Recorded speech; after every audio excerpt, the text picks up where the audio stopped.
रामलाल एक हीरो का जवाहर था। उसके परिवार में उसकी बीवी कमला और उसका एकलौता बेटा राघव था। हीरो का कारोबार करने वाले लोग करोड़पति होते हैं, लेकिन रामलाल एक बहुत शरीफ और निहायत ही ईमानदार आदमी था। एक दिन उसकी बीवी उससे बोलती है, ए जी, 20 साल हो गए आपको ये कारोबार शुरू किए हुए। जिन लोगों ने आपके साथ कारोबार किया था वो आज करोड़पति बन के बैठे हैं और हम वहीं के वहीं। कैसी बातें करती हो कमला। खुदा का दिया हुआ हमारे पास सब तो है, खाने के लिए अच्छा खाना, रहने के लिए अच्छा घर, और तुम्हें क्या चाहिए। वो सब तो ठीक है बाबूजी, लेकिन आज की ज़िंदगी में ये सब काफ़ी नहीं है। एक अच्छी ज़िंदगी गुजारने के लिए अच्छा खासा बैंक बैलेंस, गाड़ी, दौलत, शोहरत, इन सब का होना बहुत ज़रूरी है, वरना आज के माशरे में रहना बहुत मुश्किल है। राघव ये सब कहता है और गुस्से से वहाँ से अपने दोस्त मानव की दुकान चला जाता है। मानव की भी राघव के बाप की तरह एक छोटी सी सोने की दुकान थी, जिसमें वो काम किया करता था। राघव बहुत गुस्से में मानव के पास आता है और अपने दोस्त को सारा वाकया बताता है। तुम सही कहते हो यार, अगर हम इसी तरह अपने बड़े बूढ़ों के नक्शे कदम पर चलते रहे तो हम पूरी जिंदगी गरीब ही रहेंगे। लेकिन तुम फिक्र नहीं करो, मेरे पास एक तरीका है, चलो मेरे साथ। फिर राघव और मानव अपने दोस्त विजय के साथ एक होटल पे जाते हैं और वो तीनों बहुत ज़ोर ज़ोर से बातें करना शुरू कर देते हैं। अरे यार विजय, तुम्हारी नौकरी कैसे चली गई। तुम तो अच्छा खासा कमा रहे थे, फिर अचानक ऐसा क्या हुआ। क्या बताऊं यार, मेरा मालिक एक निहायत ही खड़ूस आदमी है। वो मेरी तनख्वाह बढ़ा ही नहीं रहा था, हालांकि उसकी पूरी दुकान सिर्फ और सिर्फ मेरे समोसों की वजह से चल रही थी। और तुम्हें तो पता है, आजकल के दौर में इतनी कम तनख्वाह में जिंदगी गुजारना बहुत ही मुश्किल है। हाय हाय राघव मियाँ, तुम्हारा मालिक तो बहुत ही बेवकूफ़ निकला, जो चंद पैसों के लिए तुम जैसे हीरे को गवा दिया।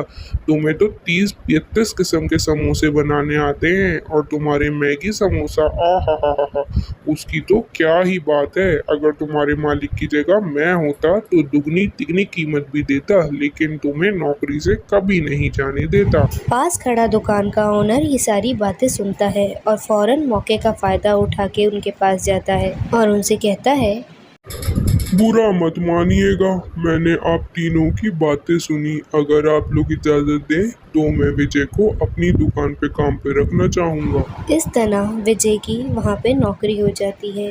विजय के बनाए हुए समोसे बहुत अलग अलग तरह के और बहुत मज़ेदार होते हैं, जिसकी वजह से चंद ही दिनों में रामलाल की दुकान बहुत तरक्की कर लेती है।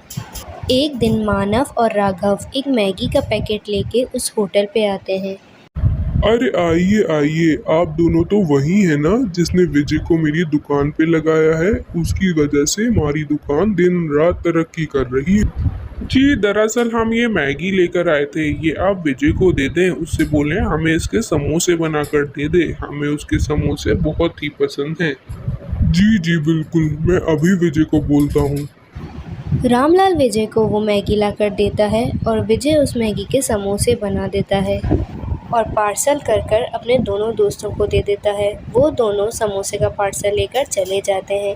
ये आए दिन की बात हो जाती है। वो लोग मैगी ला के रामलाल को देते और फिर विजय उनको उस मैगी के समोसे बना के देता और वो उस पार्सल को लेकर घर चले जाया करते थे। एक दिन जब वो समोसे लेकर जा रहे होते हैं, तभी वहाँ पुलिस की गाड़ी आती है और उसमें से इंस्पेक्टर निकलकर उनसे कहता है, तुम लोगों की तरह ये मैगी समोसा मुझे भी बहुत पसंद है, लाओ जरा खिलाओ तो।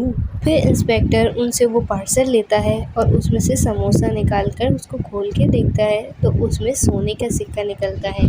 अरे वाह, इसमें से तो सोना निकला है। कितना ग्राम होगा, 24 कैरेट तो होगा ही। और वाह, दूसरे में तो 4 हीरे निकले हैं। ये सब करके तुम हमारे मुल्क को बिल्कुल ही बेचना चाहते थे क्या।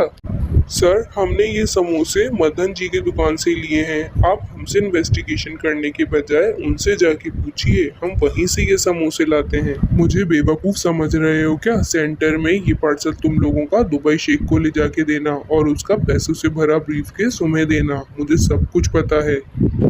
तभी वहाँ मदन विजय को लेके आ जाता है।